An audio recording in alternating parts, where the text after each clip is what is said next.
Hello दोस्तों, नमस्कार। कैसे हैं आप सभी लोग जहाँ भी होंगे स्वस्थ होंगे। तो आज की जो वीडियो रहेगी ये उत्तराखंड जीके की वीडियो है। तो आज की इस वीडियो में बताऊंगा मैं उत्तराखंड जीके के वेरी वेरी इंपॉर्टेंट 36 क्वेश्चंस होंगे। जैसे कि मैं लगातार सीरीज चला रहा हूँ क्योंकि अब एग्ज़ाम भी बहुत नज़दीक हैं। ठीक है, तो इस कारण आपको अभी से उत्तराखंड जीके को अच्छे से पढ़ना पड़ेगा क्योंकि 40 नंबर का इसका यहाँ पे रोल रहता है। 30 नंबर का जीके का रोल होता है, 10 नंबर का रीजनिंग का रोल होता है और 20 नंबर का सामान्य हिंदी का रोल होता है। टोटल बन गए आपके 100 सवाल। ठीक है, तो 35 प्लस स्कोर करने की आप कोशिश कीजिए उत्तराखंड जीके में। तो पहला क्वेश्चन जो है हमारे पास, बीज बचाओ आंदोलन प्रवर्तक के रूप में किसको जाना जाता था, किसको जाना जाता है। तो इसका ये कर देंगे मित्रों हम इम्पोर्टेंट। ठीक है, ये सवाल है बहुत इम्पोर्टेंट।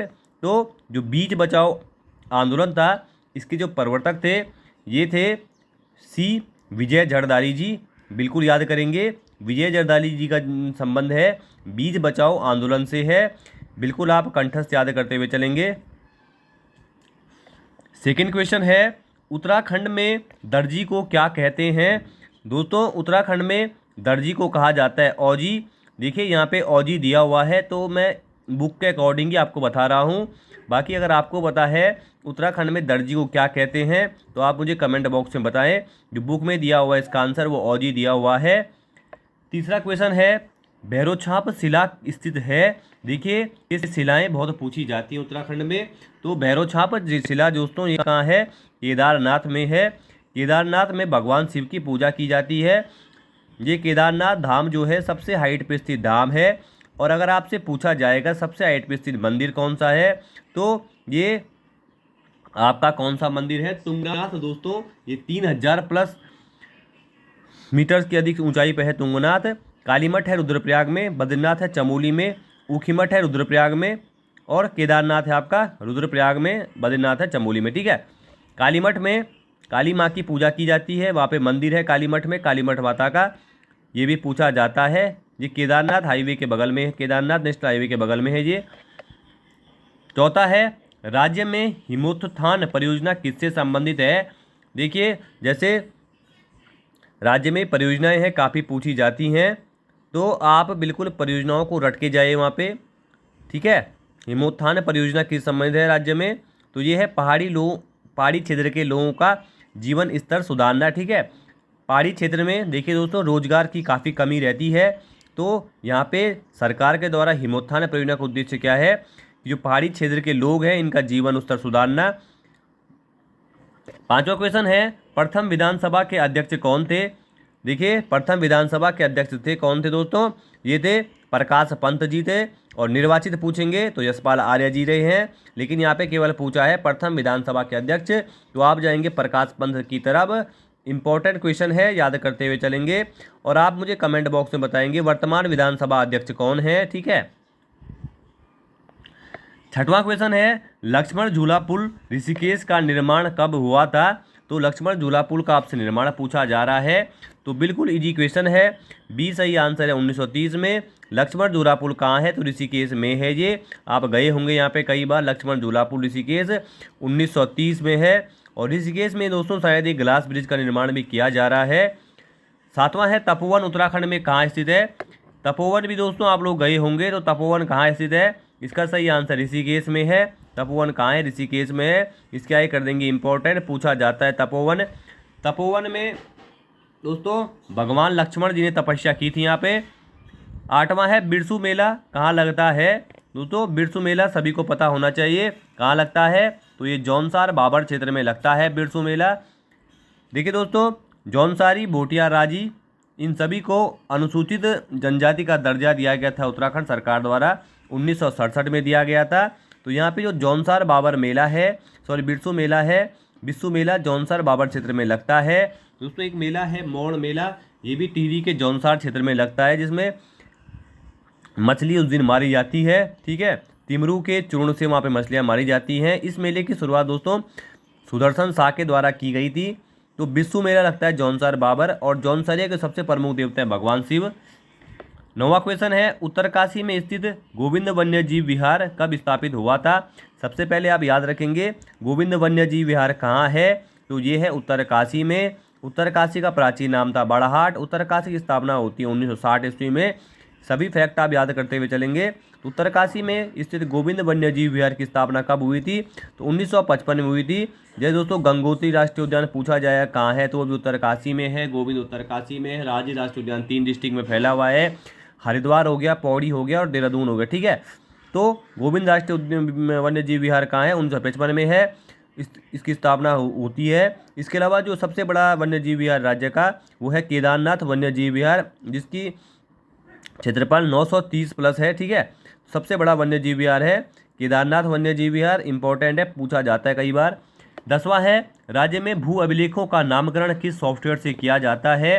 ठीक है दोस्तों, जो राज्य में भू अभिलेख हैं इनका नामकरण किस सॉफ्टवेयर के द्वारा किया जाता है। यहाँ पे इजी क्वेश्चन है, पूछा गया एग्जाम में, तो देवभूमि नामक सॉफ्टवेयर द्वारा इसका किया जाता है।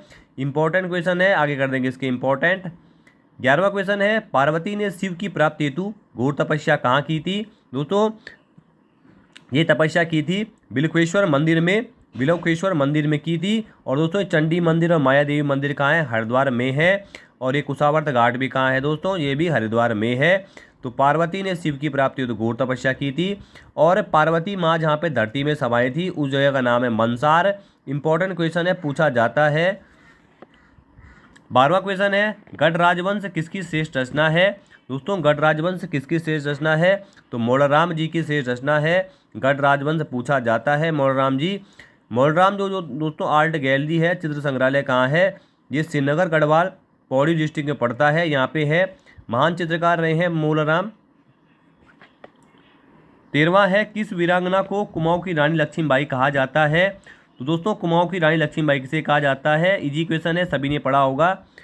ये कहा जाता है जिया रानी को कुमाऊं की रानी लक्ष्मीबाई। और रानी कर्णावती को कहा जाता है नकट्टी रानी, नाक काटे थे इसने मुगल सैनिकों के। तो कुमाऊं की रानी लक्ष्मीबाई कहा जाता है जिया रानी को। 14वां है उत्तराखंड में बुढ़ापे का स्वर्ग किस शहर को कहा जाता है। दोस्तों उत्तराखंड में बुढ़ापे का स्वर्ग कहा जाता है देहरादून डिस्ट्रिक्ट को। इंपॉर्टेंट है, याद करते हुए चलेंगे। 15वां है कुमाऊं क्षेत्र में सिंचाई का सबसे प्रमुख साधन कौन सा है। कुमाऊं क्षेत्र पूछा है, तो यहाँ पे जो है नलकूप सिंचाई के प्रमुख साधन है। 16वां है उत्तराखंड में निम्न श्रेणी की कृषि भूमि को क्या कहा जाता है।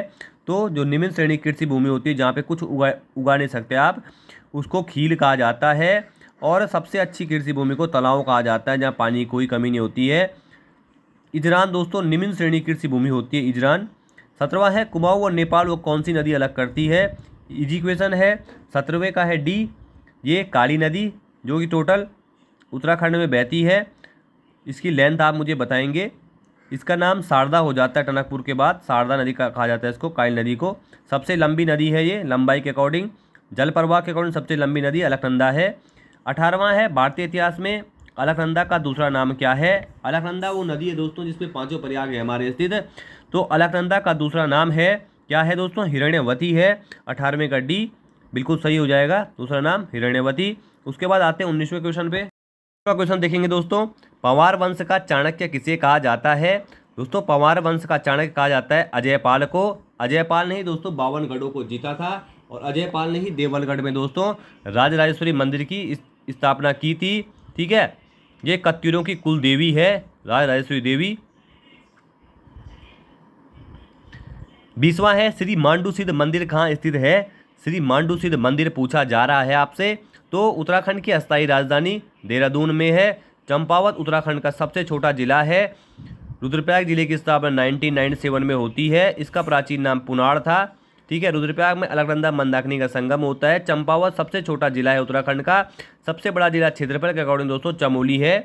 21वां है उत्तराखंड राज्य की मुख्य खरीफ फसल कौन सी है। तो उत्तराखंड राज्य की दोस्तों आप सभी को खरीफ की फसल रबी जैसे गेहूँ, चना, सरसों ये क्या है रबी की फसल है। उसी तरह जायद की फसल क्या है, कद्दू है।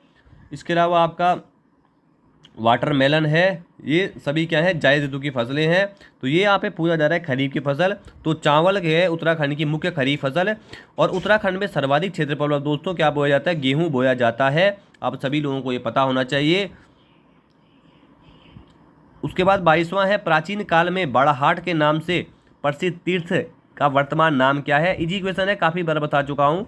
बाड़ाहाट का नाम है उत्तरकाशी, स्थापना होती है 1960 में। याद करते हुए चलेंगे, कब बहुत बार एग्जाम में इसको रिपीट कर देता है। दोस्तों अभी से आप तन मन धन से किताबों में लग जाइए। उसके बाद जब पेपर होगा तो आप भी देखेंगे, आपका नाम भी उस पीडीएफ में आएगा जब रिजल्ट आएगा। तो अभी से आप किताबों को समय देना स्टार्ट कर दीजिए। बिल्कुल भी आलतू फालतू के काम बंद कर दीजिए, क्योंकि अगर आप इस टाइम को आलतू फालतू के काम में गुजारेंगे तो आप जिंदगी भर फिर से आलतू फालतू के काम करते रह जाएंगे। ठीक है, तो प्राचीन काल में बाड़ाहाट का नाम था उत्तरकाशी। 23वां है, थारू जनजाति के लोग दोपहर के भोजन को कहते हैं। देखिए दोस्तों क्या कहते हैं, ये कहते हैं मिजनी। इंपॉर्टेंट है, थारू जनजाति दोस्तों उत्तराखंड में जनसंख्या के अकॉर्डिंग सबसे बड़ी जनजाति भी है। आप बिल्कुल याद रखेंगे। थारू बहुल क्षेत्र जो है थारूवाट कहलाते हैं। सब ज़्यादा थारू दोस्तों उधम सिंह नगर में निवास करते हैं, तो ये कहते हैं मिंजनी। ठीक है, 24वां है, किंग ऑफ कुमाऊं किसे कहते हैं। दोस्तों king of Kumaon Henry Ramsay कही जाते हैं। इनको दोस्तों एक सवाल आता है, कुमाऊं का बिना ताज का बादशाह किसे कहते हैं, तो हेनरी रैमजे।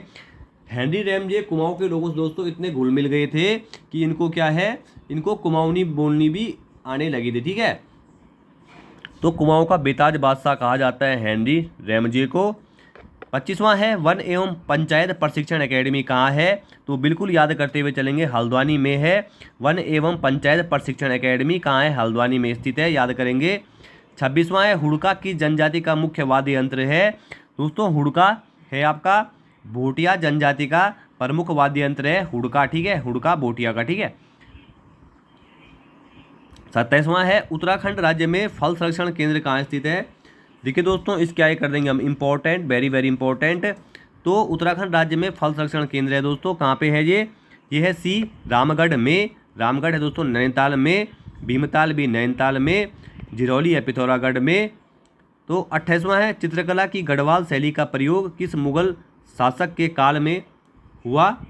देखिए चित्रकला की गढ़वाल शैली का जो यूज था किस शासक के काल में हुआ, तो इसका सही आंसर है बी, औरंगजेब। औरंगजेब को दोस्तों जिंदा पीर भी कहा जाता है। औरंगजेब ने दोस्तों हिंदुओं पर जजिया कर लगाया था। 29वां है, उत्तराखंड सरकार द्वारा प्रथम खनन नीति किस वर्ष घोषित की गई थी। 29वें का है सी, 2001 में उत्तराखंड सरकार द्वारा प्रथम खनन नीति घोषित की गई थी। कब, 2001 में। बिल्कुल याद करेंगे आप, इंपॉर्टेंट कर देंगे। खनन नीति कब घोषित की गई थी, 2001 में पूछा जाता है। 30वां है, गढ़वाल का चंदन किसे कहा जाता है। देखिए दोस्तों गढ़वाल का चंदन कहा जाता है आपका, किसको कहा जाता है, ये है बी, बोगना जी, हेमंती नंदन बोगना जी को गढ़वाल का चंदन कहा जाता है। पूछा जाता है माधो सिंह भंडारी किसके सेनापति थे, तो महीपति शाह के सेनापति थे माधो सिंह भंडारी, जिनके द्वारा क्या है मलेथा में कुल का निर्माण किया गया। 31वां है, गोरखवाणी पुस्तक के रचयिता कौन है। दोस्तों गोरखवाणी पुस्तक लिखी सुदर्शन शाह ने। ठीक है, 32वां है, मृणाल पांडे का जन्म कहाँ हुआ था। दोस्तों मृणाल पांडे जी का जन्म हुआ था टीकमगढ़ मध्य प्रदेश में। राइटर है मृणाल पांडे जी। 33वां है, टिहरी बांध का निर्माण कब प्रारंभ हुआ था। देखिए टिहरी बांध का डिजाइन किसने बनाया था, पूछा जाता है, प्रोफेसर जेम्स ब्रून। टिहरी बांध का निर्माण भागीरथी बिलंगना के संगम पर किया गया है। तो टिहरी बांध का निर्माण कब प्रारंभ हुआ था, तो 33वें का है दोस्तों बी, 1978 में दोस्तों टिहरी बांध का निर्माण हुआ था स्टार्ट। 34वां है, सुंदरी देवी शक्तिपीठ कहाँ स्थित है। दोस्तों सुंदरी देवी शक्तिपीठ कहाँ है, तो ये ब्रह्मपुरी में है, बिल्कुल याद करेंगे आप इसको। 35वां है, मायके की स्मृति में डूबी नायिकाओं द्वारा हृदय विदारक गतिमय गीत कौन सा है, थोड़ी गतिमय नृत्य कौन सा है दोस्तों। तो 35 का थोड़ा छोटा कर लेता हूँ आप लोगों को साफ दिखे जो, ये देखिए ये है कौन सा है दोस्तों, ये है बी, खुदेड़। ठीक है, खुदेड़ जो मायके की याद में डूबी महिलाएं होती हैं वो गाती हैं, खुदेड़ नृत्य करती हैं, वो खुदेड़ गीत गाती हैं वो। 36वां है, निम्नलिखित में किस मंदिर को राजा मानसिंह ने निर्मित किया था। तो गंगा मंदिर, माता गंगा मंदिर को राजा मानसिंह ने निर्मित कराया था। दोस्तों करत करत अभ्यास के जड़मत हो सुजान, अगर आप लोग निरंतर अभ्यास करते रहेंगे तो आप लोग सफलता के काफ़ी करीब आ जाएंगे। तो निरंतर अभ्यास करते रहिए इन क्वेश्चन को, वीडियो को बार बार देखिए ताकि आप लोगों को अच्छे से रिवीजन हो जाए इन क्वेश्चंस का। तो आज की वीडियो को ही मैं विराम देता हूँ। धन्यवाद।